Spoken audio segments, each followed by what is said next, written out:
कौनो काम ऐसन होला। अरे वाह, कैसे हो भैया? कि कुछ अब वही तो माई के भजन बहिल है। हाँ हाँ तब से शुरुआते में लगला खुलचारी कल। हाँ। अरे तनी कुछ औरो एक ठे भजन हो जाओ तो एक बाद खूब अपन चालू करा। हाँ तो भजन है वो, भक्ति गीत हो। अब एक आप लोग निर्गुण सुन ले।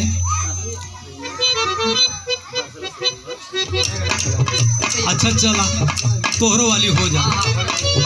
ठीक है।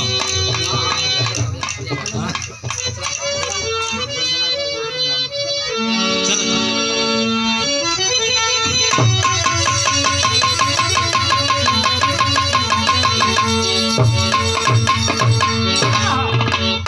ये धरती पर जे भी आयल ओके सबके जाए के हो। हम तो ना जा ले बा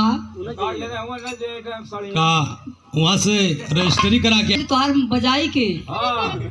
अरे भैया समैया जब हो जाए तो सबके जाए के हम चल जा बापो चल जा बा।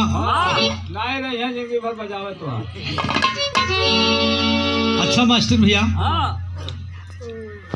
बाकी सब कुछ ये धरती पर जितने जीव आए हैं बाबू, अरे वाह, सबको उसी जगह जाना है, एक परम पिता परमेश्वर के पास। यहाँ जो भी आयल मानो का तन मिलल बड़े भाग्य से। अरे वाह, तो ये मानो के तन में कौन